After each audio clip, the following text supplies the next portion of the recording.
নমস্কাৰ the burning টপিকলৈ স্বাগতম জনাইছো মই দীপক শৰ্মাই দ্য বাৰ্নিং টপিকত আজি আমি খবৰ লম অসমৰ ৰাইজৰ মনৰ কথা বুজিম হয় অসমৰ ৰাইজে এই মুহূৰ্তত কি ভাবিছে বিশেষকৈ পঞ্চায়ত নিৰ্বাচনক লৈ পঞ্চায়ত নিৰ্বাচন যেহেতু সন্মুখত এতিয়া বিভিন্ন ৰাজনৈতিক দলসমূহে প্ৰতিশ্ৰুতি দিব আপোনাক এইটো দিম সেইটো দিম আমি পঞ্চায়তত যদি শাসন দখল কৰো ইমান সুবিধা পাব তিমান সুবিধা পাব বুলি বিভিন্ন ধৰণৰ প্ৰতিশ্ৰুতি আৰু পলুভনৰ এয়া বতৰ কিন্তু ৰাইজে সকলো জানে যে আসলে কোনবোৰ সঁচা প্ৰতিশ্ৰুতি কোনবোৰ মিছা প্ৰতিশ্ৰুতি সাধাৰণতে আমি দা বাৰ্নিং টপিকত বিশিষ্ট অতিথিসকলক মাতি আনো বিভিন্ন ৰাজনৈতিক দলৰ প্ৰতিনিধিসকলক মাতি আনো ষ্টুডিঅ'ত বহু তেওঁলোকৰ সৈতে কথা পাতো আজি যেহেতু পঞ্চায়ত কোৱা হৈছে যে ক্ষমতাৰ বিকেন্দ্ৰীকৰণৰ আটাইতকৈ ক্ষুদ্ৰতম গোট গতিকে আজি আমি পঞ্চায়তে যাব বিচাৰিছো হয় আজি আমি ষ্টুডিঅ'ত মাত্ৰ এগৰাকী আমাৰ অতিথি আছে ষ্টুডিঅ'ত উপস্থিত আছে দিলীপ কুমাৰ শৰ্মা ডাঙৰীয়া সদস্য কামৰূপ জিলা পৰিষদৰ গতিকে 5টা বছৰৰ অভিজ্ঞতা আছে তেখেতৰ পৰা অভিজ্ঞতাখিনি আমি জানিম যে এই পঞ্চায়তে কিদৰে কাম কৰে জিলা পৰিষদৰ কিমান ক্ষমতা আছে গাঁও পঞ্চায়তৰ কিমান ক্ষমতা আছে কিন্তু মূলতঃ আজি লখিমপুৰ নগাঁও ডিগবৈ এই বিভিন্ন ঠাইসমূহৰ আৰু গোৱালপাৰাৰ ৰাইজৰ আমি মতামত আপোনালোক জনাম যে ৰাইজে যদি ভোট দিব কি চাই ভোট দিব আৰু কিয় ভোট দিব সেই সম্পৰ্কে আমি তেওঁলোকৰ ওচৰৰ পৰাই জানিম প্ৰথমতে মই যাব বিচাৰিছো ডিগবৈলে যদি সাজু আছে আমাৰ পুনপটীয়া সম্প্ৰচাৰ যদি সাজু আছে আমি ডিগবৈলে যাম কিন্তু তাৰ পূৰ্বে দিলীপ কুমাৰ শৰ্মা ডাঙৰীয়া আপোনাৰ ওচৰত সুধিব বিচাৰিছো যে পঞ্চায়ত নিৰ্বাচন বিৰাট হৈছো এটা চলি আছে আপুনি 5 বছৰ কাল কামৰূপ জিলা পৰিষদৰ সদস্য হিচাপে আছে আটাইতকৈ উচ্চতম পৰ্যায়ৰ যদি আমি চাওঁ ডিচেন্ট্ৰেলাইজেশ্যন অফ পাৱাৰ আপোনাৰ অভিজ্ঞতা কি সুধো মই মানে দল চল নহয় আপোনাক আমি আজি নিউট্ৰেল নিৰ্দলীয় হিচাপে মাতিছো ইয়াত হয় কথাটো এনেকুৱা একচুয়ালি আমাৰ যেটো পঞ্চায়তী ৰাজ ব্যৱস্থা অসম পঞ্চায়তী ৰাজ আইন 1994 মতে যেটো ইয়াত ইমপ্লিমেন্ট কৰি থকা হৈছে যোৱা সময়ত যোৱা 5 বছৰত আমাৰ অভিজ্ঞতাটো এইটো যে এক প্ৰকাৰ ক'বলৈ গ'লে কিছু পৰিমাণে এইটো প্ৰশাসনত পৰিণত হৈছে কাৰণ মই জিলা পৰিষদ মেম্বাৰ হিচাপে 5টা বছৰ মই যি গৈ দেখিলো যেটো আশা কৰি আহিছিলো জিলা পৰিষদত মানুহক যিবোৰ কথা কৈছিলো যে এইটো কৰিম হেতু কৰিম এটো ইমপ্লিমেন্ট কৰিম কিন্তু আহি দেখা পাইছো একেবাৰে নিখকতীয়া হৈ গৈছে জিলা পৰিষদত কাম কৰিব কাৰণে কোনো স্কোপ নাই ফান্ড নাই কাম কৰিব কাৰণে কোনো সুবিধা নাই আমি মানুহক যি ধৰণে সাৰ্ভ কৰিব লাগিছিল আমি সাৰ্ভ কৰিব নোৱাৰিলো ইয়াৰ একমাত্ৰ কাৰণ আছে কি গভৰ্ণমেণ্টে যি ধৰণে আমাক ডিভলিউশন অফ পাৱাৰটো দিব লাগিছিল ক্ষমতাৰ বিকেন্দ্ৰীকৰণ আজি ইয়াৰ তিনটা কথা আছে ফান্ড ফাংশন এন্ড ফাংশনাৰিজ তিনটা বস্তু আছে কিন্তু এটাও ইয়াত ইমপ্লিমেন্ট কৰা নহল গনে পঞ্চায়ত আইনখনে ইমপ্লিমেন্ট কৰা নহল জিলা পৰিষদৰ অৱস্থা আঞ্চলিক পঞ্চায়তৰ একে অৱস্থা মাত্ৰ গাঁও পঞ্চায়তে কিছু পৰিমাণে ফান্ডিং পাইছে তেওঁলোকে পাইছে গভৰ্ণমেণ্ট অফ ইণ্ডিয়াৰ 14 ফাইনেন্স কমিছনৰ পৰা তেওঁলোকে অলপ পইচা পাইছে তাৰ পৰা আৰু 14 ফাইনেন্স কমিছনে স্পষ্টকৈ কৈ দিলে যে জিলা পৰিষদ আৰু আঞ্চলিক পঞ্চায়তক চলাব লাগিব ষ্টেট গভৰ্ণমেণ্টৰ ফাইনেন্স কমিছনে কিন্তু যোৱা 3টা বছৰত আমি দেখিলো জিলা পৰিষদ আৰু আঞ্চলিক পঞ্চায়তত কোনো ফান্ড নাই যি অকমান দিছে মানে এপাসি হাকত কিবা এটা জালুকৰ দৰে হৈছে গৈ সেই কাম কৰিব কাৰণে সেইখিনি ফান্ড উৎসাহ থাকিলে বিশেষ কাম নিশ্চয় পঞ্চায়ত নিৰ্বাচনৰ পূৰ্বে এটা নিৰাশাৰ বতৰ বুলি খবৰ বুলি ক'বলৈ কিন্তু অপ্ৰিয় সত্য ৰাইজে এক্সপেক্টেশনটো লিমিট কৰা ভাল পুনপটীয়া সম্প্ৰচাৰ আমি কৰ পাইছো এতিয়া আচ্ছা আমি আকৌ কৈছো দৰ্শকসকলক যে পুনপটীয়া সম্প্ৰচাৰ আমি লম বিভিন্ন ঠাইৰ পৰা আজি জনতাৰ দৰবাৰ বহিব পঞ্চায়তে কথা পাতিম বিভিন্ন দলৰ সমৰ্থক থাকিব নিৰপেক্ষ ব্যক্তিসকল থাকিব বিভিন্ন ঠাইৰ পৰা আমি লম গোৱালপাৰাৰ পৰাও লম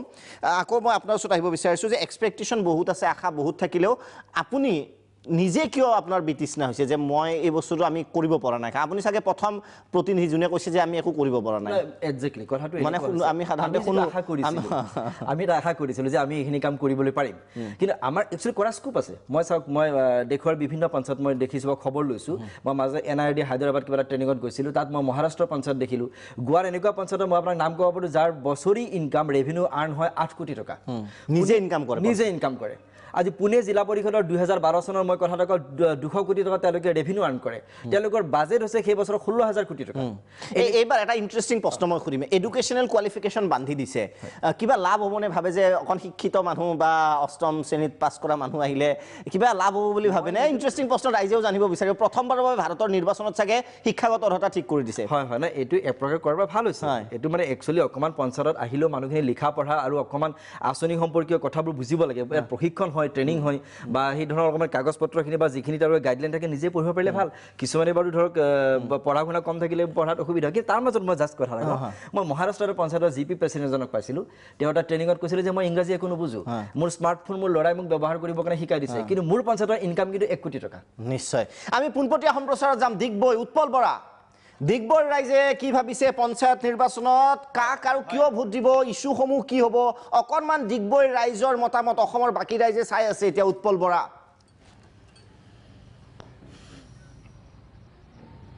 হয় দীপক শৰ্মা ক'ব লাগিব ইতিমধ্যে জনাদেশ পঞ্চায়তৰ যি জনাদেশ ইতিমধ্যে আৰম্ভ হৈছে আৰু প্ৰাৰ্থীসকলৰ তৎপৰতাৰ সমান্তৰালভাৱে জনসমাজো ইতিমধ্যে সাজু হৈছে মই ডিগবৈত আছোঁ আৰু ডিগবৈত মই প্ৰথমতে মনোৰঞ্জন আমাৰ সতীৰ্থ সাংবাদিক এইকেইদিনৰ গোটেই পৰিৱেশ তেওঁ চাই আছে মই তেওঁৰ পৰা 20-30 ছেকেণ্ডৰ ভিতৰত তেওঁৰ পৰা প্ৰথম মতামত লৈ যাব বিচাৰিছোঁ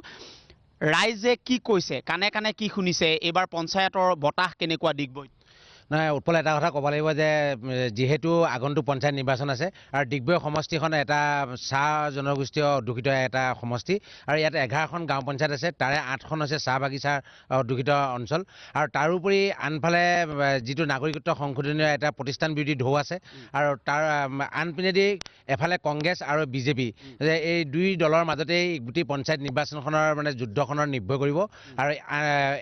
আঞ্চলিক দলৰ অগপৰ বিশেষকৈ অচিত আৰু সাংগঠনিক ব্যক্তি ইয়াত একেবাৰে নিষ্ক্ৰিয় গতিকে এই ক্ষেত্ৰত এটা কথা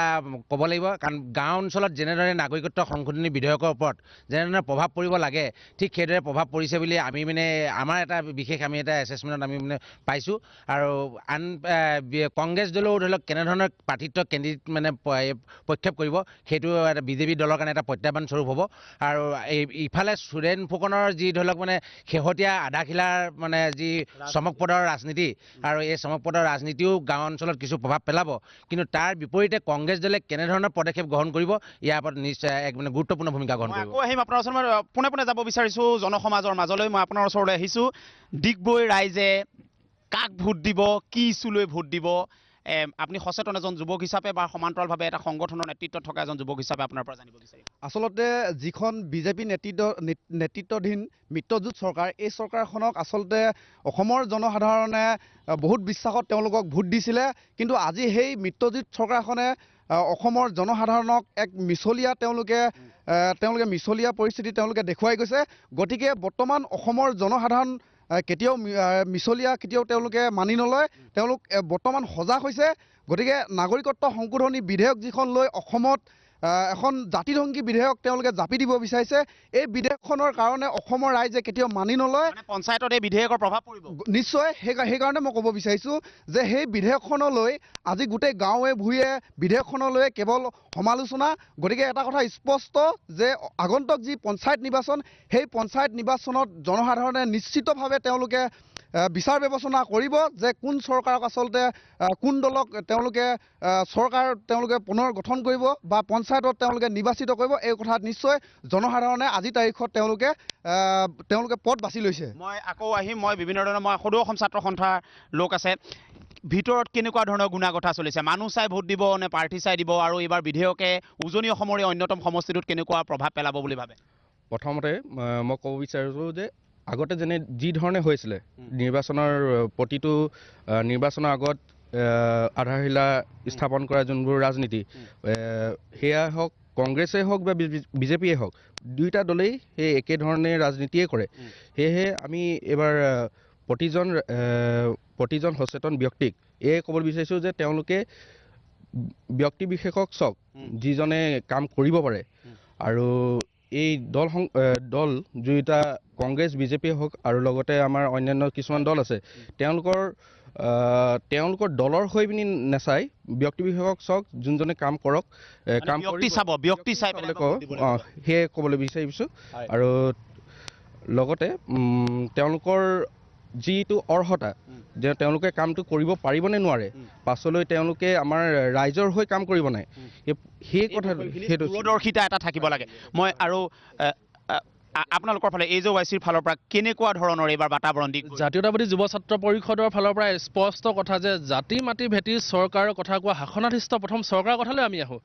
তেওঁলোকে জাতি মাটি ভেটি শ্লোগান আওৰাই অসমীয়া জাতিৰ অস্তিত্ব বিপদাপন্ন কৰিব বিচাৰিছে এইখিনি কিন্তু আমাৰ ডিগবৈ সমষ্টি গাঁৱে ভূঞে একদম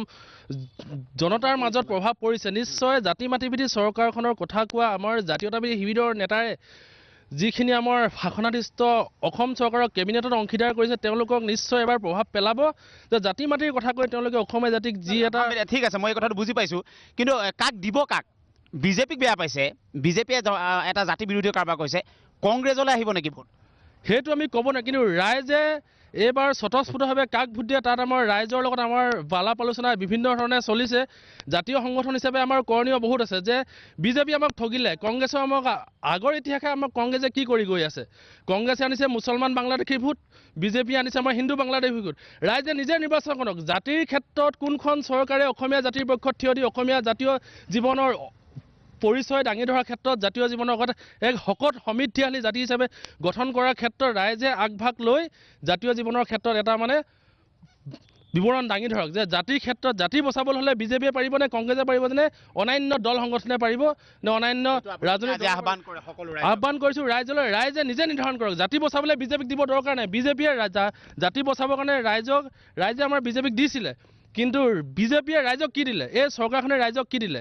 ৰাইজৰ মাত্ৰ আভুৱা ভুৰা কথা কৈ কিছুমান উন্নয়নৰ আধাৰশিলা ৰাজনীতিৰে ৰাইজক চমক দিব বিচাৰিছে। ডিগবৈ সমষ্টিত বিশেষকৈ আধাৰশিলা চমক দি ৰাইজৰ এই পঞ্চায়তৰ নিৰ্বাচনী কাৰ লগত কথা পাতিব পাৰিম এই মুহূৰ্তত? মই আপোনাৰ ওচৰলৈ আহিছোঁ। ৰাইজক কি আহ্বান জনাব? ভোট এইবাৰ পঞ্চায়তটো আটাইতকৈ বুনিয়াদ বুলি কয়, অৰ্থনৈতিক বুনিয়াদ তৃণমূল পৰ্যায়ৰ। এইবাৰ ডিব্ৰুগড়ৰ প্ৰতিচ্ছবি কি হ'ব? চাওক, ডিগবৈ প্ৰতিচ্ছবি হ'ল আমি মৰাণ ছাত্ৰ সন্থাই এটা কথা ক'ব বিচাৰোঁ যে অসমৰ তথা ভাৰতৰ যিটো পঞ্চায়তী ৰাজ ব্যৱস্থা, এই পঞ্চায়তী ৰাজ ব্যৱস্থাটোৰ যিটো প্ৰণয়ন হৈছিল, যিহেতু মহাত্মা গান্ধীৰ যিটো লক্ষ্য আৰু উদ্দেশ্য, এই লক্ষ্য উদ্দেশ্যক আজিৰ তাৰিখত অসমত 100% লক্ষ্য উদ্দেশ্য সফল হ'ব পৰা নাই। ডিগবৈত হৈছে নাই? ডিগবৈতো একেবাৰেই নাই। যিহেতু পৃথিৱীৰ ভিতৰত আটাইতকৈ গেলা ৰাজনীতি হয় ইণ্ডিয়াত, আৰু ইণ্ডিয়াৰ ভিতৰত আটাইতকৈ গেলা ৰাজনীতি হয় অসমত, অসমৰ ভিতৰত আটাইতকৈ গেলা ৰাজনীতি হয় মানে ডিগবৈত। এতিয়া যে আপোনাক আধাৰশিলা কৰিছে, আমি দেখা পাইছোঁ সুৰেন ফুকন ডাঙৰীয়া বৰ্তমানৰ ইয়াৰ বিধায়ক, সাংঘাতিক ধৰণৰ আধাৰশিলা দেখা পাইছোঁ। য'তে ত'তে আধাৰশিলা, এদিনত 30টা 32টা। এই আধাৰশিলাই কিবা প্ৰভাৱ পেলাব নি পঞ্চায়তত? সকলো জাতি জনগোষ্ঠীৰ ৰাইজে আজি সৰ্বসাধাৰণ ৰাইজে যি 10টা আঙুলিৰ ওপৰত নিৰ্ভৰ কৰি আচলতে নিজৰ জীৱনটো বচাৰ নিজৰ মানে খাদ্য সম্ভাৰ যোগাৰ কৰে, তেওঁলোকক আচলতে যি এনেকুৱা ধৰণৰ উন্নয়নৰ নামত এটা ডাঙৰ প্ৰকাণ্ড ফটা ঢোল এটা বজাই থকাৰ বাহিৰে অন্য একো নাই। উন্নয়নৰ নামত এই যি আধাৰশিলা স্থাপন কৰিছে, এই এটা প্ৰকাণ্ড ঢোল বজাই আছে, ফটা ঢোল। আচলতে এই ফটা ঢোলটো আৰু কিমান দিনলৈ বজাব? তেওঁৰ যি ৰাইজৰ পৰা সৰ্বসাধাৰণ গাঁৱৰ ৰাইজৰ পৰা যিটো প্ৰত্যুত্তৰ পাব, এই প্ৰত্যুত্তৰ কিন্তু তেওঁ বাৰুকৈ হয়তো শক্তিশালী প্ৰত্যুত্তৰ পাব। কংগ্ৰেছৰ 5 বছৰীয়া পঞ্চায়তক লৈ আপোনালোক কিমান আপোনালোকে এই বিষয়টো লৈ ক'ব? 5 বছৰ নহওক, ডিগবৈ 40 বছৰীয়া যিটো শাসন, এইটো আচলতে ডিগবৈ সমষ্টিবাসী এটা ডাঙৰ এটা মানে পকা ঠেকেয়া চুবালে। যিহেতু এই পকা ঠেকেয়াটো চুবাই ৰাইজৰ বিশেষ ধৰণৰ হ'ল, আৰু এই পকা ঠেকেয়াটো চুবাই মেলি আচলতে তেওঁলোকৰ যি আচলতে মানে ডিগবৈ ৰাইজৰ এটা মানে ভৱিষ্যতলৈকে আচলতে নমৰা দিনলৈকে যিখিনি আজি ভৱিষ্যতলৈকে জীয়াই থাকিব, তেওঁলোকৰ এই কথাখিনি বাৰুকৈ হৃদয়ংগম হ'ল। আজি কংগ্ৰেছ দলৰ ফালৰ পৰা দলীয় কিছু লোক আহিছে ইয়াত। দীপক শৰ্মা, মই বাইদেউ আপোনাৰ ওচৰলৈ আহিছোঁ। আপুনি কংগ্ৰেছ দলৰ ফালৰ পৰা আহিছে বুলি আমি গম পাইছোঁ। আপোনাৰ কংগ্ৰেছ দলৰ স্থিতি কেনেকুৱা ইয়াত? এইবাৰ সুৰেন ফুকন বা বিজেপি দলৰ বিপক্ষে এটা ঢৌ আমি ইয়াত দেখা পাইছোঁ। কংগ্ৰেছ দল লাভান্বিত হ'ব নেকি? সেইটো চেষ্টা কৰি আছোঁ, আৰু মই এতিয়া প্ৰাৰ্থিত্বহে। হয়, বুজিছোঁ, প্ৰাৰ্থিত্ব এপ্লাই কৰিছোঁ। মই নাজানো দলে কি কৰে, কাক বিচাৰে, কাক ভাল। আপুনি ভোট পাব নাই? আশা কৰিছে নাই নিজৰ জেগাত? সেইটো আশা কৰিছোঁ। কি কাৰণে আশা কৰিছে আপুনি? সেইটো আশা কৰিছোঁ জাতিৰ বুলি নহয়, কিন্তু এইটো মানে কি কংগ্ৰেছ দলে যিখিনি মই আগত 5 বছৰ কৰি অহা, তাৰ ওপৰত ভিত্তি কৰি মই আশা কৰিছোঁ। আপুনি ৰাইজৰ ওচৰলৈ যেতিয়া এইবাৰ যাব, কি কথা ক'বগৈ আপুনি? অলপ আমি শুনো। ৰাইজৰ কি ক'ব আপোনাৰ প্ৰতিশ্ৰুতি বা কি দিব? এনে ক'ব নোৱাৰিম এতিয়া। আপুনি ক'ব নোৱাৰিব? আপোনালোকে এইবোৰ ঠিক ঠাক কৰাই নাই নেকি এতিয়ালৈকে? ঠিক ঠাক কৰা নাই। যেতিয়ালৈকে আমাৰ টিকট কনফাৰ্ম হোৱা নাই, মই তেতিয়ালৈকে আগবঢ়া নাই। তালিকা কিমান আগবাঢ়িছে? তালিকাটো আগবাঢ়িছে। আপুনি নিজে গম পায় নাই আপুনি টিকেট পাব বুলি কাইলৈ পৰহিলে? আশাবাদী। আপুনি আশাবাদী? মই দাদা আপোনাৰ ওচৰলৈ আহিছোঁ। অগ্ৰজ এজন ব্যক্তি, গোটেই বতাহ চাতিৰ কথা গম পায়। ডিগবৈৰ পৰিৱেশ কেনেকুৱা হ'ব? ডিগবৈৰ পৰিৱেশ এতিয়া আপুনি পঞ্চায়তত কোন আহিব পাৰে এইবাৰ? ইলেকশ্যনৰ চাওক, ছিক্ৰেট বেলট হয়, এইটো ক'ব নোৱাৰি। কিন্তু তথাপিও বৰ্তমান অৱস্থাত দেখা যায়, আমি যিখন চৰকাৰ আমি ৰাইজে ভাবিছিল যে জাতিটোৰ কথা, এতিয়া অসমীয়া জাতি কি হ'ল চিন্তাৰ বিষয়ত আছে। আপুনি মোক এটা 1ৰ পৰা 10 নম্বৰৰ ভিতৰত বিজেপি চৰকাৰক কেই নম্বৰ দিব আপুনি? 1ৰ পৰা 10ৰ ভিতৰত আপুনি কেই নম্বৰ দিব বিজেপি চৰকাৰ? আপুনি কি হায়েষ্টত কয় না আপুনি মানে লোৱেষ্টত কওক? লোৱেষ্টত একেই দিব লাগিব। এতিয়া একেই দিব লাগিব। আৰু কংগ্ৰেছৰ বিগত 5 বছৰীয়া পঞ্চায়ত, এতিয়া পঞ্চায়ত যিহেতু সৌখিন্দালৈকে কংগ্ৰেছৰ হাতত আছিল, কংগ্ৰেছৰ আপুনি পঞ্চায়তী ৰাজ ব্যৱস্থাত কিমান সুখী? কংগ্ৰেছৰ সময়ত কাম হৈছিল, কিছু মানে দুৰ্নীতিৰ কথাও কয়, কিন্তু ধৰক যিখিনি মধ্যবিত্ত শ্ৰেণীৰ মানুহে সিমান ভুগিব লগা হোৱা নাছিল, যেনে চলিব পাৰিছিল। পাৰ্চেণ্টেজত কংগ্ৰেছ আগবাঢ়ি আছে পঞ্চায়তত। কিছু আগবাঢ়িছে। দীপক শৰ্মা, মই আৰু দুই এজনৰ লগত যদি সময় পাওঁ কথা পাতি ল'ব বিচাৰিছোঁ খুব তাৎক্ষণিকভাৱে। কাৰ লগত কথা পাতিব পাৰিম ইয়াত? দাদা অকণমান সন্মুখলৈ আহিব পাৰিলে। আপোনালোকে টাই আহোম ছাত্ৰ সন্থৰ ফালৰ পৰা আহিছে। মই এটা কথা গম পালোঁ যে এইবাৰ নাগৰিকত্ব বিলৰ যিটো হঠকাৰী সিদ্ধান্ত, ই লৈ সাংঘাতিক প্ৰভাৱ পৰিব উজনি অসমত, ব্যতিক্ৰম নহয় ডিগবৈও। অন্যান্য কি ইছ্যু আছে? প্ৰথম কথা হৈছে যিখন বিজেপি চৰকাৰে যিটো মানে জাতিধ্বংসী যিটো বিধেয়ক যিটো মানে গৃহীত কৰিবলৈ ব্যৱস্থা কৰিছে, এই ক্ষেত্ৰত আমি অসমৰ ৰাইজে, সমগ্ৰ অসমৰ ৰাইজে এইটো মানে বিৰোধিতা কৰি আহিছে। এই বিলখনক লৈ অসমৰ ৰাইজে এতিয়া বিভ্ৰান্তি সৃষ্টি। বিলখনে ডিগবৈত পঞ্চায়তত কিমান প্ৰভাৱ পেলাব? প্ৰভাৱ নিশ্চয় পৰিব। মানে এইটো অসমৰ ৰাইজক চুকে কোণে ঘৰে মানে বিভিন্ন গাঁৱে ভূঞে এই অঞ্চলত এই বিলখনক লৈ বহুত মানে চিন্তাত ভুগিছে অসমৰ ৰাইজ জনসাধাৰণে। গতিকে এই বিলখনক লৈ আমাৰ অসমৰ মানে ডিগবৈ ৰাইজে এইটো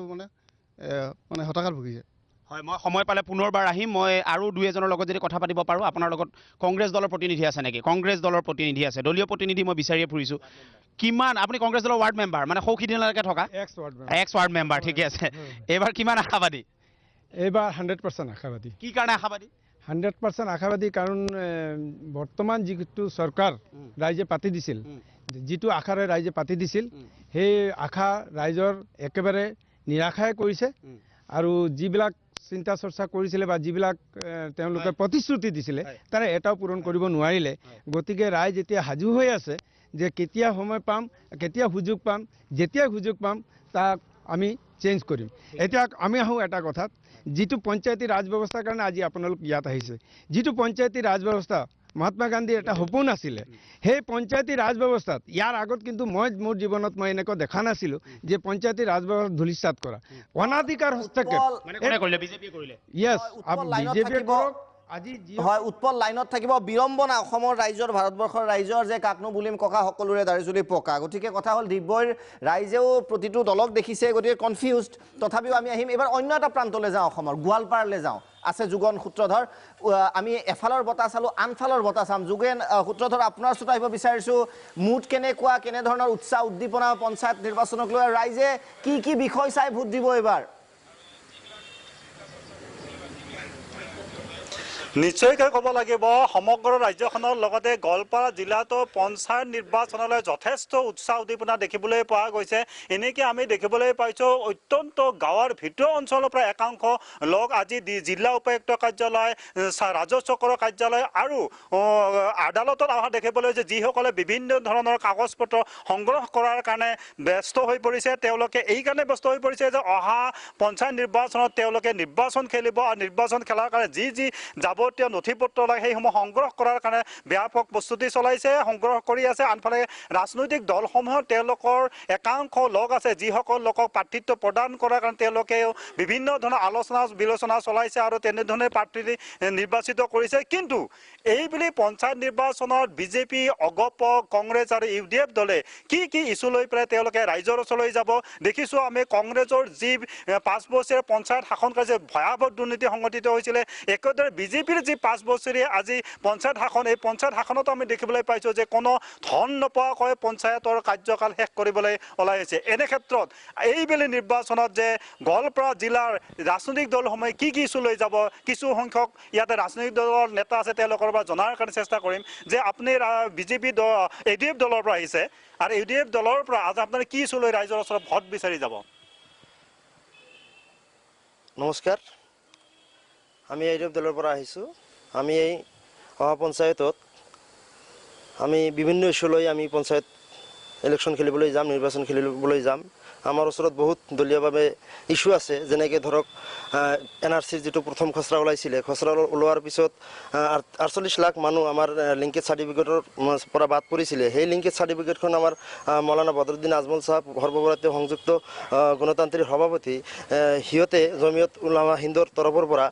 সুপ্ৰিম কোৰ্ট কেছ কৰি আমাৰ 48 লাখ মানুহ যেতিয়া NRCৰ দ্বিতীয় খচৰাখন ওলালে, দেখা গ'ল যে তাতে আমাৰ সুপ্ৰিম কোৰ্টৰ পৰা ৰায় দিছে যে আমাৰ NRCৰ লিংকেজ চাৰ্টিফিকেটটো কাটিব।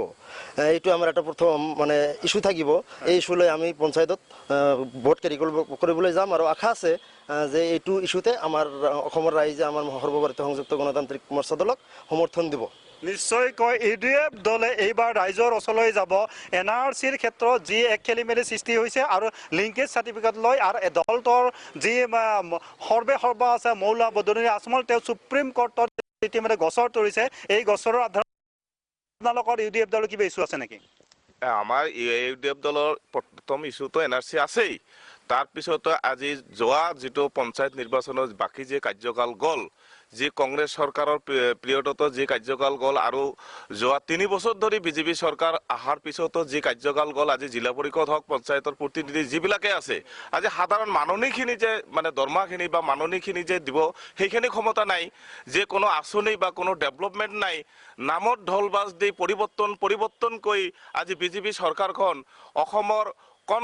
কোনো এটা পঞ্চায়তত ডেভেলপ কৰিব পৰা নাই, কোনো আঁচনি দি বা কোনো ৰাস্তা ঘাট দি কোনো ধৰণৰ পঞ্চায়তৰ প্ৰতিনিধিক কোনো আশ্বস্ত কৰিব পৰা নাই বা মাননীখিনিও দিব পৰা নাই। এইখিনিৰ কাৰণে আমি ৰাইজৰ সন্মুখত আমি আমাৰ দলৰ পৰা আমি ৰাইজক জনাইছোঁ আৰু বুজাইছোঁ আৰু ৰাইজেও একমত। গতিকে কংগ্ৰেছ আৰু বিজেপিক বাদে এইবাৰ UDFৰ ঢেউ আহিব আৰু আমি বিপুল ভোটত গোৱালপাৰা ডিষ্ট্ৰিক্টত আমি জয়ী হ'ম, এইটো নিশ্চিত। নিশ্চয়কৈ ক'ব লাগিব যে কংগ্ৰেছ আৰু বিজেপি দলৰ প্ৰবল প্ৰত্যাহ্বান জনাই UDF দলে এইবেলি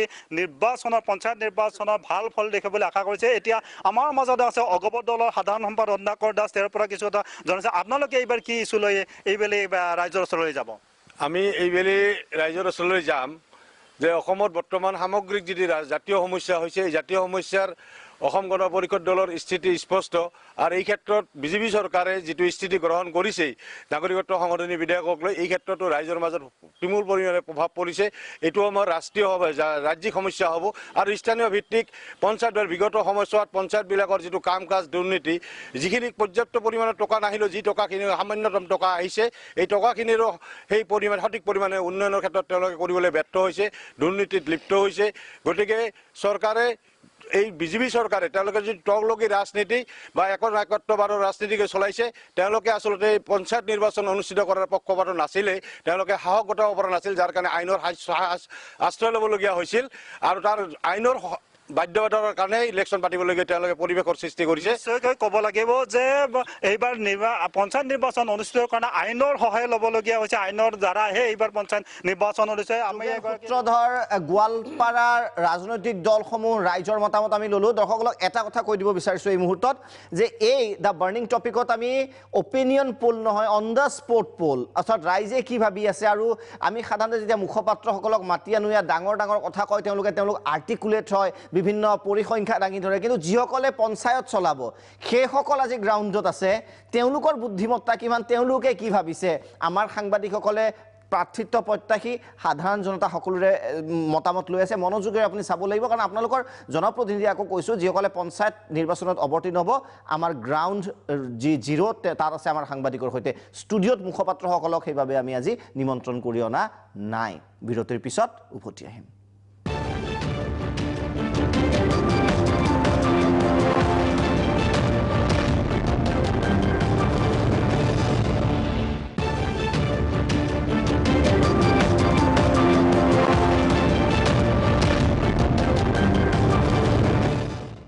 উভতি আহিছোঁ বিৰতিৰ পিছত। দ্য বাৰ্ণিং টপিকত আমি অসমৰ বিভিন্ন ঠাইৰ পঞ্চায়তৰ লগত যিসকল জড়িত, যিসকল প্ৰাৰ্থিত্ব প্ৰত্যাশী সাধাৰণ জনতা, তেওঁলোকৰ লগত কথা পাতি আছোঁ। কি ইছ্যু হ'ব পাৰে তেওঁলোকৰ পৰা জানি আছোঁ। আকৌ কৈছোঁ যে ষ্টুডিঅ'ত মুখপাত্ৰসকলে সাধাৰণতে খুব ট্ৰেকফুলি আনচাৰ দিয়ে, কিন্তু প্ৰাৰ্থিত্ব প্ৰত্যাশীয়ে কি ভাবে পঞ্চায়ত ব্যৱস্থাটোৰ বিষয়ে আমি উত্তৰ লৈ আছোঁ। আৰু প্ৰাক্তন সদ্য প্ৰাক্তন বুলি ক'ব লাগিব কামৰূপ জিলা পৰিষদৰ সদস্য দিলীপ কুমাৰ শৰ্মা ডাঙৰীয়া আছে, এক্সপিৰিয়েঞ্চ আছে, অভিজ্ঞতা আছে, গতিকে তেওঁৰ অভিজ্ঞতাও জানি আছোঁ। শৰ্মা ডাঙৰীয়া, আপোনাৰ ওচৰত আহিব বিচাৰিছোঁ, অনেষ্টলি আনচাৰ বিচাৰিছোঁ, যিহেতু এইবাৰ আপুনি ইলেকশ্যন নেখেলে, গতিকে এতিয়া অনেষ্ট আনচাৰে বিচাৰিম। কি চাই ভোট দিয়ে বুলি ভাবে? মূলতঃ দলটো চাই নে কেণ্ডিডেট? কাৰণ পঞ্চায়তত মানুহখিনিৰ লগত মোটামুটি এটা টাচ থাকে, গাঁও পঞ্চায়ততো বেছি থাকে। গতিকে মানুহে যেতিয়া ভোট দিয়ে, ৰাজ্যৰ সামগ্ৰিক ইছ্যু চাই নে মানুহৰ লগত ৰিলেশ্যন কেনেকুৱা সেইটো চাই নে কিমান কাম কৰিছে, কি বিষয় চাই বুলি আপুনি ভাবে অনেষ্টলি? পাৰ্টি চাৰ্টি হিচাপত মোক আজি আপুনি নিৰপেক্ষ পৰ্যবেক্ষক। আচলতে বিভিন্ন ফেক্টৰী ইয়াত কাম কৰে, দলীয় স্থিতিও কাম কৰে। যিবোৰ দলৰ সংগঠন শক্তিশালী যিবোৰ অঞ্চলত সেইবোৰ এটা কিন্তু ভাল ফেক্টৰ এটা মানে গুৰুত্ব বেৰি তেওঁলোকে ভাল ধৰণে কাম কৰে কাৰণ অৰ্গেনাইজেশ্যন তেওঁলোকৰ ৱৰ্কাৰবোৰ পাই যায় প্ৰথম কথা ছেকেণ্ড থিং আপোনাৰ ছেকেণ্ড কথাটো হৈছে কি গাঁও পঞ্চায়ত লেভেলত তাত অঙহী বঙহী কিছুমানৰ বহুত পৰিয়ালৰ মানুহ থাকে সেই কথাবোৰ আছে আপুনি অস্বীকাৰ কৰিব নোৱাৰে মই সেইটোৱে সুধিছোঁ সেই বস্তুবোৰ আছে মানে আমাৰ চিনাকি আমাৰ নিজৰ মানুহ ভোটটো দিলোঁ আৰু যোন দলৰে হওক প্ৰভাৱ বিকজ মেম্বাৰ পৰ্যায়ত মানে যিবোৰ ৱাৰ্ড মেম্বাৰ সেইবোৰতো সেইটো বেছি ডিপেণ্ড কৰে আৰু দলীয় মানুহখিনিয়ে যিকোনো দলৰ মানুহখিনিয়ে ধৰক 4টা ভোট হ'ব বেলট পেপাৰত 4টা ভোট এনেকুৱাতো কেম্পেইন কৰিব কংগ্ৰেছ দলৰ মানুহে প্ৰচাৰ কৰিব যে সকলোৱে হাতৰ চিনত ভোট দিয়ক 4টা ভোট বিজেপি দলৰ মানুহে ক'ব যে পনুফুলৰ চিনত 4টা ভোট দিয়ক এজিপি ক'ব হাতীৰ চিনত 4টা ভোট দিয়ক সেইটো কাম কৰে এটা ফেক্টৰ এটা সেকশনে সেই ধৰণে গুচি যাব যে আমি এজিপিৰ কৰ্মী আমি এজিপিক ভোট দিম কংগ্ৰেছৰ কৰ্মী কংগ্ৰেছ নিউট্ৰেলখিনি কাক দিব নিউট্ৰেলখিনি হয়তো তেওঁলোকে প্ৰাৰ্থী চাব মানে প্ৰাৰ্থী সেইটো হয় যে এটা একাংশই প্ৰাৰ্থীও চায়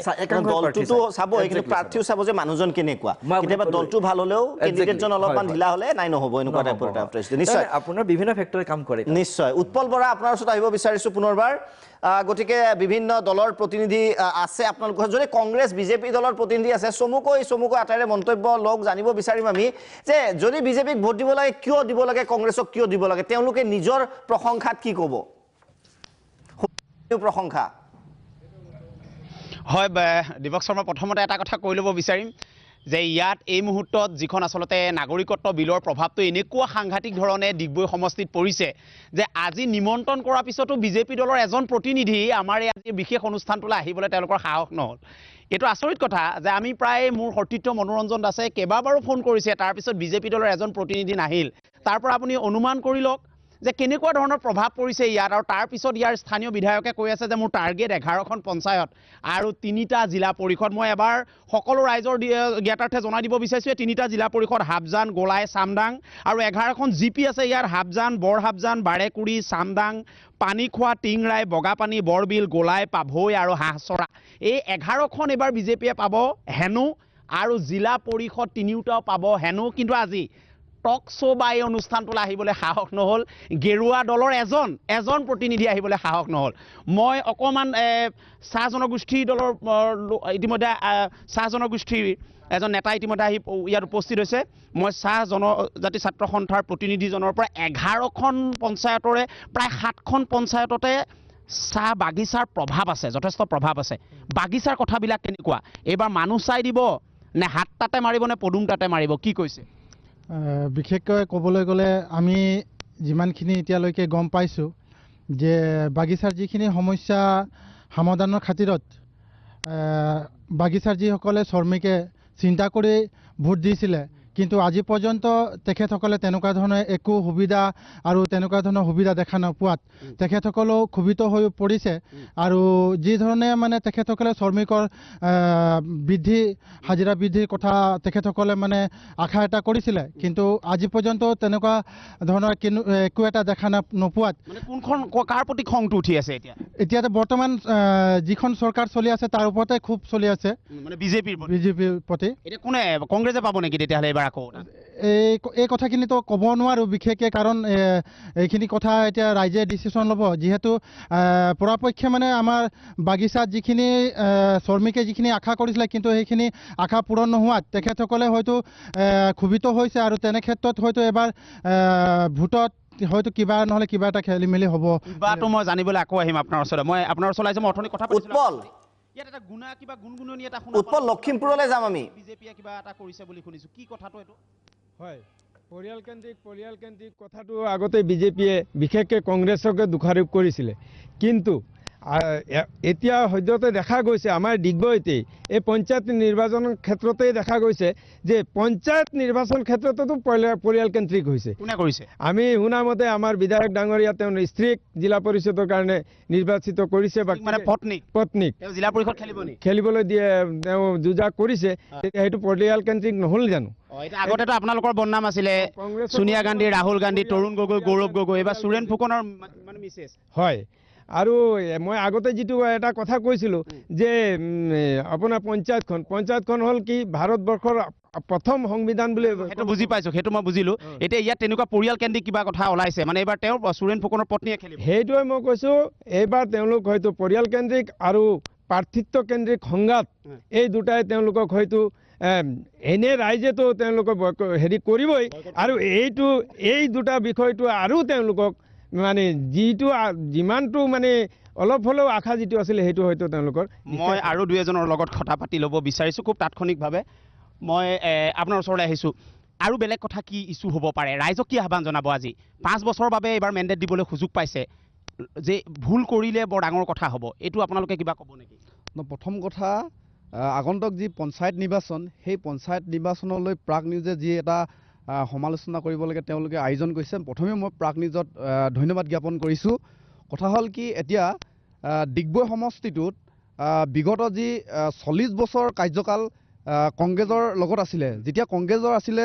তেওঁ বৰ্তমান নাই ৰামেশ্বৰ ধনৱাৰ তেখেতৰ নাম লৈছোঁ তেওঁ 40 বছৰ কাৰ্যকাল তেওঁ কৰি গ'ল কিন্তু 40 বছৰত অকণ মানুহ তাৰমানে তিল মানুহ গাঁও অঞ্চলত উন্নয়নৰ কোনো দেখিবলৈ পোৱা নগ'ল তো সেইকাৰণে ডিগবৈ সমষ্টিৰ ৰাইজে পুনৰ সেই কংগ্ৰেছ দলটোক এখন পেলনীয়া কাগজৰ দৰে মোহাৰি কংগ্ৰেছ দলটোক পেলাই বিজেপি চৰকাৰক পুনৰ ডিগবৈ সমষ্টিটোত সোৰেণ ফুকন ডাঙৰীয়াক তেওঁ বিধায়ক তেওঁ পদলৈ আনিলে গতিকে এতিয়া দেখিছে যে আমি দেখিছোঁ ডিগবৈ সমষ্টি আমি আচলতে সংকট হৈছে ডিগবৈ সমষ্টিবাসী ৰাইজে এইটো কাৰণতে হৈছে আচলতে যিখন এতিয়া বৰ্তমান ৰাইজৰ আগত পৰিচিত হৈছে স্বাৰ্থলোভী আৰু মিছলীয়া এখন চৰকাৰ যিখন চৰকাৰে জনসাধাৰণক তথা ৰাইজক তেওঁলোকে আশ্বাস দিলে উৎপল আপুনি যদি শুনিব পাৰিছে হয় উৎপল যিসকল লোক গাঁৱৰ যিসকল লোক এইবোৰ মানে বুজি পাইছে নাই কথাবিলাক নিশ্চয় সেইটো কাৰণে কৈছোঁ যে ৰাইজে আজি সমগ্ৰ এই ডিগবৈ অঞ্চলবাসী ৰাইজে গাঁৱে ভূঞে তেওঁলোকে চিন্তিত আচলতে আমি কংগ্ৰেছ চৰকাৰ কটোৱালোঁ আজি বিজেপি চৰকাৰে জাতি মাটি ভেটি শেষ কৰিব লৈছে আমি আচলতে কাক পুনৰ আমি প্ৰতিনিধি হিচাপে আমি তেওঁলোকক পঠিয়াম আচলতে সেই কথাটো ডিগবৈবাসী অঞ্চলত মানে সেই কথাটো সমালোচনা নিশ্চয় গাঁৱে ভূঞে হৈ আছে উৎপল এজন আপুনি সংগঠনৰ নিশ্চয় মই উৎপল এটা বিষয় স্পষ্ট মই আকৌ কৈছোঁ যে অপিনিয়ন পোল এইবোৰত আমি বিশেষকৈ প্ৰাগ নিউজত আমি বিশ্বাস নকৰোঁ গ্ৰাউণ্ড যিটো পোল জনতাৰ যিটো পোল সেইটোত আমি বিশ্বাস কৰোঁ যিহেতু এটা কথা ক'ব পাৰি নেকি ডিগবৈত মানে গ্ৰাউণ্ড পোলটো এই মুহূৰ্তত আমি যি চালোঁ সাধাৰণ পৰিসংখ্যা এনালাইচিছ বাদ দিয়ক ৰাজনৈতিক বিশ্লেষণ যে বিজেপিৰ বাবে বিশেষ বতৰ ভাল নহ'ব ডিব্ৰুগড়ৰ আকাশৰ পঞ্চায়ত নিৰ্বাচনত এইটো প্ৰথম কথা দ্বিতীয় কথা হৈছে এইটো যে সেইটোৰ অৰ্থ এইটো নহয় যে কংগ্ৰেছৰ বাবে হাত চাপৰি বজাবলৈ মানুহ ৰখি আছে এনেধৰণৰ এটা দুধুৰ মুধুৰ অৱস্থাত আছে বুলি ক'ব পাৰি নেকি ডিগবৈ হয় মই পুনৰবাৰ প্ৰশ্নটো দীপক শৰ্মা যদি কৰে মোৰ অকণমান শুনাত অসুবিধা হৈছে মানে যিটো আমি আজি গ্ৰাউণ্ড যিটো পোল বুলি ক'ব লাগিব গ্ৰাউণ্ড পোলৰ পৰা যিখিনি জানিলোঁ এটা কথা আমি ক'ব পাৰোঁ নেকি যে বিজেপিৰ বাবে খুব ডিগবৈৰ আকাশ বতাহ খুব ঠিক নহয় মানে বতৰ ডাৱৰীয়া হ'ব পাৰে কিন্তু ইয়াৰ অৰ্থ এইটোও নহয় যে কংগ্ৰেছৰ বাবে আকাশ ফৰকাল মানে অকণমান কনফিউজন জনতাৰো আছে আৰু বিজেপিক বেয়া পাইছে এইটোৰ অৰ্থ নহয় যে কংগ্ৰেছক একেবাৰে আগুৱাই লৈছে গতিকে অকণমান অস্পষ্ট হৈ আছে বুলি ক'ব পাৰি নেকি উৎপল বৰা ডিগবৈৰ যদি আমি পঞ্চায়তৰ ৰাজনীতি চাওঁ হয় নিশ্চয় খুব গুৰুত্বপূৰ্ণ প্ৰশ্ন এটা কৰিছে আপোনাক মই বহুৱাইছোঁ মই আপোনাৰ ওচৰলৈ আহিছোঁ মই আপোনাৰ লগত কথা পাতি ল'ব গোৰ্খা ছাত্ৰ সন্থাৰ ফালৰ পৰা ডিগবৈ আকাশখন এতিয়া এই যিখন বিলক লৈ পেলাই গেৰুৱা দলৰ বাবে বা বিজেপি দলৰ বাবে অকণমান গমা যেন দেখা পোৱা গৈছে ইয়াত মই যিটো বুজি পালোঁ এতিয়া ফৰকাল কংগ্ৰেছৰ কাৰণে নেকি সৰ্বপ্ৰথমে ডিগবৈ আঞ্চলিক গোৰ্খা ছাত্ৰ সন্থাই প্ৰাগ নিউজৰ সকলো পৰিয়াললৈ ধন্যবাদ জ্ঞাপন কৰিছোঁ আজি আটাইতকৈ দুখ লগা কথা যে সৰ্বানন্দ সোণোৱাল ডাঙৰীয়া যিজন আমাৰ CM জাতীয় নায়ক বুলি আমি যাক গণ্যতা কৰিছিলোঁ আজি জাতিৰ আমাৰ অস্তিত্ব ৰক্ষা কৰিবৰ কাৰণে বিফল হৈছে মই সেইটো বুজি পাইছোঁ এইটো বহুজনে কৈছে মোক এই প্ৰশ্নটো যদি আপুনি পোনপটীয়াকৈ ষ্টুডিঅ'ই সুধিছে আপুনি যিহেতু গ্ৰাউণ্ডত থাকে গতিকে কংগ্ৰেছ লাভান্বিত হ'ব নেকি এবাৰ ফৰকাল তেওঁলোকৰ মানে বতৰ ভাল নেকি তেওঁলোকৰ বাবে না চাওক 2016ত ইলেকশ্যন হৈছিলে প্ৰথম নিৰ্বাচন এখন বিজেপি চৰকাৰৰ কাৰণে পঞ্চায়ত ব্যৱস্থাটো তাৰ আগতে আমি দেখিব পাইছোঁ আপোনালোকে বেছি দূৰ নহয় ইয়াৰ পৰা বগাপানী ওচৰত যাব হেৰি শ্ৰীকৃষ্ণ বাগানৰ ওচৰত ইয়াৰ যিজন বাগা লিডাৰ কংগ্ৰেছৰ দিনৰ আপোনাৰ পাউন সিং ঘাটোৱা যিজন ডাঙৰীয়া আছিলে চেণ্ট্ৰেল মিনিষ্টাৰ থকা সময়ত ফলক এটা লগোৱা ফলক আজি ছাইডত দেখিছোঁ বিজেপিয়ে ফলক লগাই দিছে আমি কংগ্ৰেছৰ পৰা কি আশা কৰিম আকৌ এই ফলকখন বিজেপিয়ে লগাইছে বিজেপিৰ পৰা আমি কি আশা কৰিম তাৰ প্ৰতি উত্তৰটো এবাৰ জনমানস গতিকে উন্নয়নৰ নামত কেৱল ফলক লগাই আছে কংগ্ৰেছ আহিলে বিজেপিৰ ফলক অতৰাই দিয়ে বিজেপি আহিলে কংগ্ৰেছৰ ফলক অতৰাই দিয়ে ৰাইজে একো নাপায় কনফিউজ কাক ভোট দিব সময় হৈছে বিৰতিৰ পিছত পুনৰ উভতি আহিম অসমৰ বিভিন্ন প্ৰান্তৰ ৰাইজৰ গ্ৰাউণ্ড পোল জানিম আমি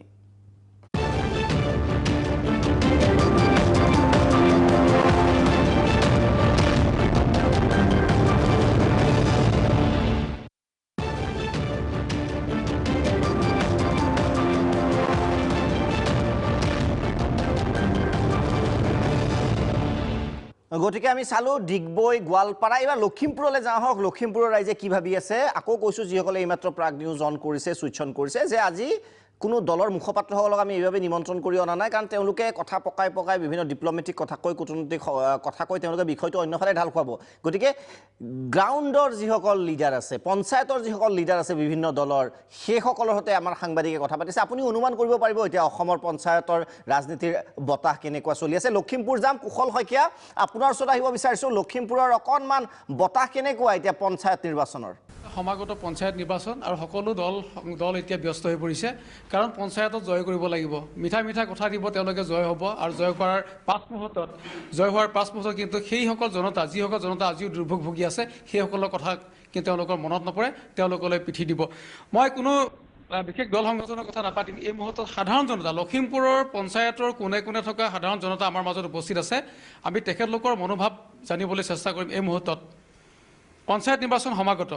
জনপ্ৰতিনিধিসকল যাব বা যিসকল প্ৰাৰ্থী তেওঁলোকে আপোনালোকৰ ওচৰত যাব ভোট বিচাৰিব মিঠা কথা ক'ব কিন্তু কোৱাৰ পিছত তেওঁলোকে যি নিৰ্বাচনৰ বৈতৰণি পাৰ হ'ব তাৰপিছত সাধাৰণ জনতাসকলে যিসকল আশা কৰি ভোট সাব্যস্ত কৰিছিল সেই তাৰ পৰা সদায় বিৰত থাকে সমাগত পঞ্চায়ত নিৰ্বাচন আচলতে কেনেকুৱা ধাৰণা হৈছে আপোনালোকৰ যিহেতু নিচেই কাষত পঞ্চায়ত নিৰ্বাচন পঞ্চায়তী ৰাজ ব্যৱস্থাটোৰ দ্বাৰা ভাৰতবৰ্ষৰ গাঁৱৰ অঞ্চলত বসবাস কৰা অশিক্ষিত পিছপৰা মানুহখিনিক ৰাজনৈতিকভাৱে বা অৰ্থনৈতিক কাঠামোটো পৰিকাঠামো গঢ়াৰ যি পৰিকল্পনা ভাৰত চৰকাৰে লৈছিল সেই সময়ৰ সংবিধান প্ৰণেতাসকলে কিন্তু সাম্প্ৰতিক সময়ত দেখা গৈছে যে পঞ্চায়তী ৰাজ ব্যৱস্থাটো সম্পূৰ্ণ ফেইল হৈছে এই যি ব্যৱস্থাৰ দ্বাৰা জনসাধাৰণক ৰাজনৈতিকভাৱে সক্ৰিয় কৰাৰ লগতে অৰ্থনৈতিকভাৱে স্বাৱলম্বন কৰা বা গাঁও অঞ্চলৰ আলি পদূলি বিভিন্ন ধৰণৰ সংঘ স্থাপনৰ যি ব্যৱস্থা আছিল বৰ্তমানৰ পঞ্চায়তী ৰাজ ব্যৱস্থাটো ই সম্পূৰ্ণ বিলুপ্তি হৈছে বৰ্তমান সময়ত দেখা গৈছে যে যিসকল প্ৰতিনিধিয়ে পঞ্চায়তৰ প্ৰতিনিধিত্ব কৰি তেওঁলোকে পঞ্চায়তটো গঠন কৰে বা জিলা পৰিষদ গঠন কৰে তেওঁলোকৰ সামাজিক দায়বদ্ধতাৰ পৰা আৰম্ভ কৰি তেওঁলোক কোনো ধৰণৰ সামাজিক ব্যৱস্থাৰ দ্বাৰা লালিত পালিত নোহোৱা অদ্ভুত ধৰণৰ আচৰণ কৰিবলৈ আৰম্ভ কৰে যাৰ কাৰণে পঞ্চায়তী ৰাজ ব্যৱস্থাটো সম্পূৰ্ণ বিলুপ্তি হৈছে এনেধৰণে সকলো সংকিত হ'ব লগা সকলো যি ধৰণে তেওঁলোকে প্ৰতিশ্ৰুতি দিয়ে কিন্তু প্ৰতিশ্ৰুতি হৈ থাকে ফলক লাগে ফলকৰ পিছত কিন্তু কাম সম্পূৰ্ণ নহয় সাধাৰণ ব্যক্তিসকল আছে মই বিশেষকৈ কোনো দল সংগঠনৰ এই মুহূৰ্তত নিমন্ত্ৰণ কৰা নাই সাধাৰণ জনতা হিচাপে লখিমপুৰীয়া হিচাপে পঞ্চায়তী ৰাজ আছে পঞ্চায়তৰ নিৰ্বাচনৰ প্ৰাক মুহূৰ্তত জনপ্ৰতিনিধিসকল যায় কিন্তু প্ৰতিশ্ৰুতি দিয়া মতে কাম হৈছে নাই 100%ৰ ভিতৰত 90% কাম নাই হোৱা আমি প্ৰথমখন সভাত তেতিয়া তৰুণ গগৈ প্ৰথমটো কাৰ্যকালত আমি উপস্থিত আছিলোঁ গাঁও সভাৰ পৰা এইটো ঘোষণা কৰা হৈছিল যে 29টা ডিপাৰ্টমেণ্ট পঞ্চায়তলৈ সন্নিৱিষ্ট কৰা হ'ব কিন্তু আজি 29টা ডিপাৰ্টমেণ্টৰ কোনো এটা ডিপাৰ্টমেণ্টে হয়তো তাত উপস্থিত হোৱা নাই যিকোনো মানে PW ৰুটছৰ পৰা বিল্ডিং প্ৰত্যেকটো ডিপাৰ্টমেণ্টৰ সেইমতে 29টা সম্পূৰ্ণ ডিপাৰ্টমেণ্ট তালৈ ক্ষমতা বিকেন্দ্ৰীকৰণৰ পঞ্চায়তী ৰাজলৈ অহা কথা আছিল কিন্তু সেই সময়ত সেইবোৰ সভাত আমিও উপস্থিত আছিলোঁ এজন গাঁৱৰ সচেতন নাগৰিক হিচাপে কিন্তু আজি কোপতি সেইবোৰ এটা ফটোগ্ৰাফ ফেন হ'ল কিন্তু পঞ্চায়তৰ যে অৰ্থনৈতিক কাঠামো সেইটো সম্পূৰ্ণ ভাগি পৰিছে আজি বিজেপি চৰকাৰ অহাৰ পাছত প্ৰায় 2টা বছৰত সম্পূৰ্ণ অৰ্থনৈতিকভাৱে বিধ্বস্ত পঞ্চায়তী ৰাজ ব্যৱস্থাটো সম্পূৰ্ণ তোলা চাউলত জাতি ভেটি মাটিৰ কথা কৈ পঞ্চায়তী ৰাজ তেওঁলোকে দখল কৰিছিলে বা চৰকাৰ গঠন হৈছিলে কি পালে আচলতে বিগত সময়ছোৱাত পঞ্চায়তৰ যি উন্নয়ন হ'ব লাগিছিল যেনেধৰণৰ উন্নয়ন হ'ব লাগিছিল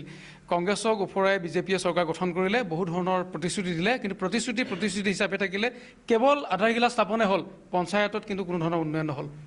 সেইটো অৱশ্যে নিশ্চিতভাৱে সত্য কথা 15 বছৰ কংগ্ৰেছৰ অপশাসনত যি ক্ষমতা লৈ কংগ্ৰেছে যেনেধৰণে শোষণ নিষ্পেষণ কৰিলে এই কথা অসমৰ ৰাইজে কেতিয়াও নাপাহৰে কিন্তু দুৰ্ভাগ্যজনকভাৱে বিজেপি শাসনত জাতি মাটি ভেটিৰ ৰক্ষাৰ প্ৰতিশ্ৰুতিৰে বিজেপি শাসনত অধিষ্ঠিত হ'ল আৰু অধিষ্ঠিত হোৱাৰ নিশ্চয় পুনৰ সময় হৈছে বিৰতিৰ দ্য বাৰ্নিং টপিকত। গতিকে লখিমপুৰীয়া যি ৰাইজ যথেষ্ট সচেতন দেখা গৈছে, কি চাই ভোট দিব তেওঁলোকে বিশেষভাৱে বিশ্লেষণ কৰিছে। বিৰতিৰ পিছত উভতি আহিম, নগাঁৱলৈ যাম। অজিত শইকীয়া আছে নগাঁৱৰ ৰাইজৰ সৈতে, তেওঁলোকে কি ভাবিছে জানিম বিৰতিৰ পিছত।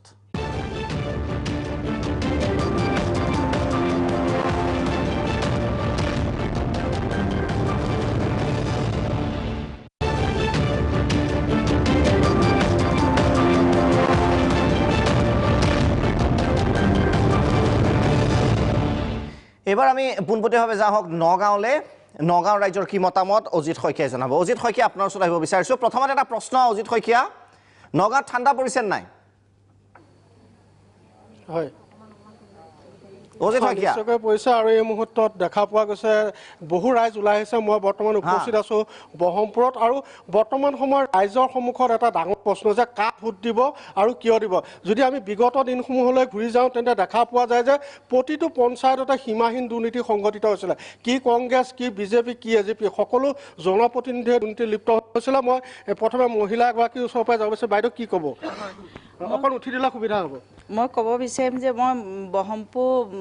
ৰাইজ হিচাপে ওলাই আহিছোঁ, মহিলা ৰাইজ হিচাপে ওলাই আহিছোঁ। আমাৰ ব্ৰহ্মপুৰত বহুত দুৰ্নীতি হৈ আছে। এতিয়া ভোটটো আমি এইবাৰ আমি নিৰ্দলীয় হিচাপে খেলিম বুলি ভাবিছোঁ। ব্ৰহ্মপুৰৰ ৰাইজ, আমি কোনো পাৰ্টীক আমি সমৰ্থন নকৰোঁ। নিশ্চয়কৈ নিৰ্দলীয় হিচাপে খেলিব। এজন জ্যেষ্ঠ লোক আছে, কি ক'ব আপোনালোকে কাক বিচাৰিব আৰু কিয় ভোট দিব? আমি যিহেতুকে আঞ্চলিকতাবাদী, গতিকে আমি আঞ্চলিক দলকেই সদায় প্ৰাধান্য দিওঁ। কিন্তু মই এটা প্ৰশ্ন কৰিছোঁ যে আঞ্চলিকতাবাদৰ শিবিৰৰ প্ৰাক্তন মুখ্যমন্ত্ৰী দুবাৰকৈ মুখ্যমন্ত্ৰী আসন অলংকৃত কৰিছিলে, কিন্তু বহুতে অভিযোগ কৰে যে সমষ্টি উন্নয়নত কিন্তু তেওঁ ব্যৰ্থ হৈছে। কিয় আশা কৰিছে? ব্যৰ্থ আমি দেখা নাই। দুই এটা কাম, সকলো কাম কৰিব নোৱাৰে, 2-4টা কাম কৰিব পৰা নাই, সেইটো সঁচা। সেইটো চৰকাৰৰ মিত্ৰজোঁট হ'লেও তেখেতে যিমানটো সমষ্টিৰ উন্নয়নৰ কাৰণে ধন পাব লাগে, পৰ্যাপ্ত ধন নোপোৱাৰ কাৰণে হয়তো বহুত কাম স্থবিৰ হৈছে। নিশ্চয়কৈ আছু প্ৰতিনিধি আছে, আছু প্ৰতিনিধিয়ে কি ক'ব যে বিগত দিনসমূহতো দুৰ্নীতি আৰু দুৰ্নীতিয়ে হ'ল, এইবাৰ কেনে প্ৰাৰ্থী বিচাৰিব বা কোন কেনেকুৱা হোৱা হৈছে? এতিয়া ডাঙৰ সমস্যা হৈছে জাতি মাটিৰ যিখন চৰকাৰ, সেই চৰকাৰে জাতি অসমীয়া বিৰোধী হিন্দুত্বৰ যি অসমীয়া যিসকল অসমীয়া সদায় অসমীয়া বুলি ক'ব বিচাৰে, তেওঁলোকক হিন্দুত্ব ক'বলৈ গৈ যি উন্নয়ন বিমুখ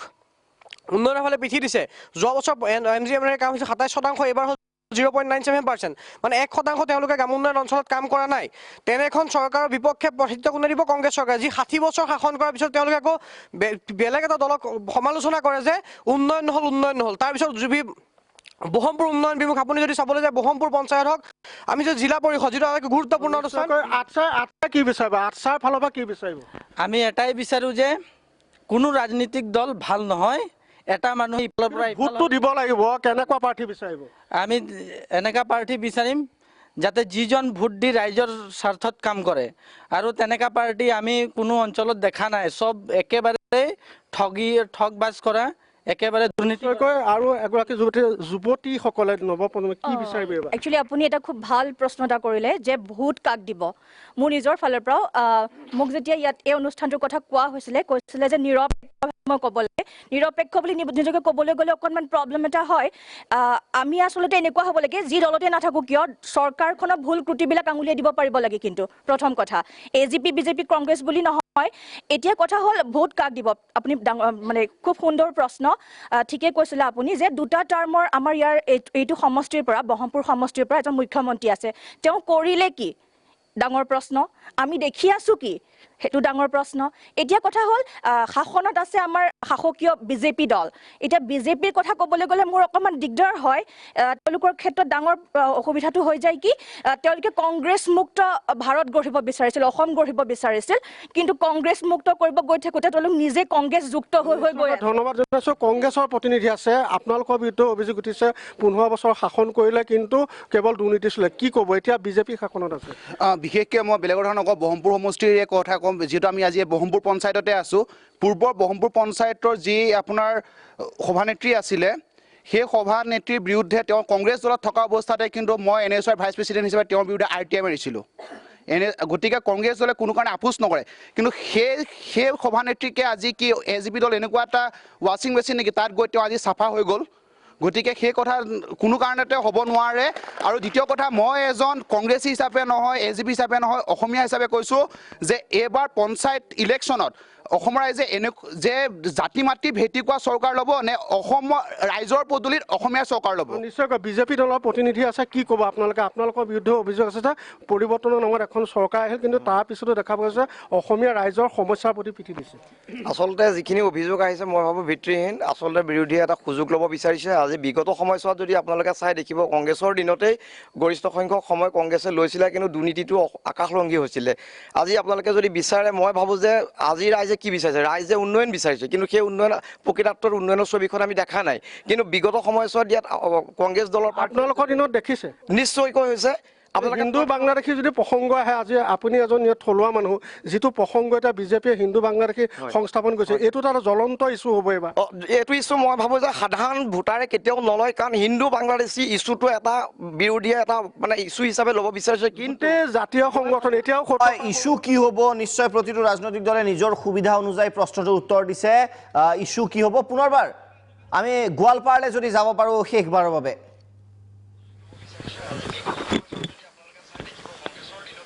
হয় মই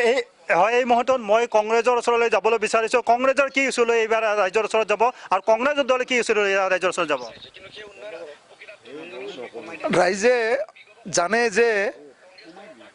পঞ্চায়তী ৰাজ কোনে আনিছিল ভাৰতবৰ্ষত আমাৰ প্ৰায়ত আপুনি কি ইছ্যু লৈ যাব ৰাইজৰ ওচৰত কি ইছ্যু লৈ যাব কৈছোঁ পঞ্চায়ত ৰাজ যিহেতু আমাৰ ভাৰতীয় জাতীয় কংগ্ৰেছৰ ৰাজীৱ গান্ধীদেৱে আনিছিল আৰু বিকেন্দ্ৰীকৰণ কৰাৰ কাৰণে পাৱাৰ ডিচেন্ট্ৰেলাইজেশ্যন কৰাৰ কাৰণে তেওঁ এইটো আনিছিল কিন্তু আপোনালোকে চাব ৰাইজে ভাল কৰি চাব যে 1986 চনত 85 চনত যেতিয়া গণপৰিষদ দল শাসনভাৰ লৈছিল তেতিয়া 90লৈকে 90 চনলৈকে তেওঁলোকে কোনো পঞ্চায়ত ইলেকশ্যন পতা নাছিল আৰু 90ৰ পৰা 96ত যেতিয়া আহিল তেতিয়াও তেওঁলোকে কোনো পঞ্চায়ত ইলেকশ্যন পতা নাছিল কিন্তু কেন্দ্ৰত বিজেপি চৰকাৰ আছিল তেওঁলোকে কেতিয়াও পঞ্চায়ত ইলেকশ্যন পাতিব খোজা নাছিল ক্ষমতাৰ বিকেন্দ্ৰীকৰণ কৰাৰ কাৰণে তেওঁলোকে চেষ্টা কৰা নাছিল আপোনাৰ ইছ্যু কি হ'ব এইবাৰ কংগ্ৰেছৰ ইছ্যু কি হ'ব ইছ্যু হ'ল আমাৰ আজি যি কেইবছৰ বিজেপি চৰকাৰে হেৰি কৰিছে অসমত আজিলৈকে কোনো এটা কাম সমস্যা কৰা নাই আৰু এনডেকাৰ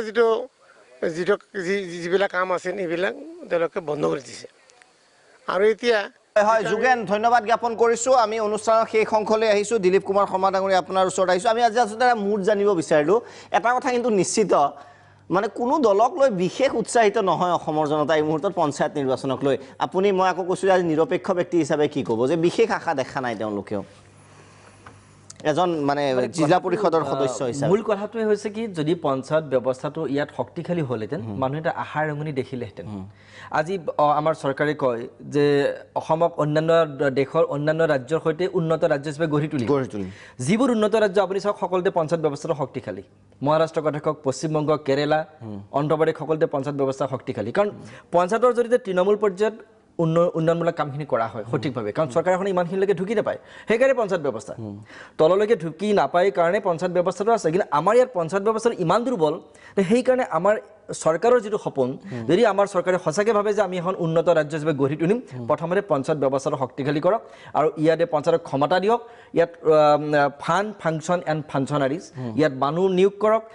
পুঁজি দিয়ক আৰু অন্ততঃ ৰেভিনিউ জেনেৰেট কৰিবৰ কাৰণে এটা সুবিধা কৰি দিয়ক এখন বাইল লাগে নিশ্চয় এখন বাইল লাগে পঞ্চায়তৰ যদি পঞ্চায়তে ৰেভিনিউটো আৰ্ণ কৰিব পাৰে এইখিনি যদি হয় মই আপোনাক কৈছোঁ পঞ্চায়তৰ ইয়াত চেহেৰা সলনি হ'ব মানুহৰ আস্থা বৃদ্ধি পাব নহ'লে এনেকৈ থাকি যাব নিশ্চয় এটা বাৰ্ণিং টপিকৰ পৰা মই দীপক শৰ্মাই বিদায় লৈছোঁ অসমৰ বিভিন্ন প্ৰান্তৰ জিলাসমূহৰ আপোনালোকক মূল জনতাৰ কি মনৰ ভাৱ চলি আছে এই মুহূৰ্তত আপোনালোকক জনালোঁ গতিকে আকৌ কৈছোঁ মই নিজৰ এটা অপিনিয়ন নিদিওঁ যে জনতাই এইটো ভাবিছে সেইটো ভাবিছে নিজেই গম পাইছে আপোনালোকে যে জনতাই কি ভাবিছে ধন্যবাদ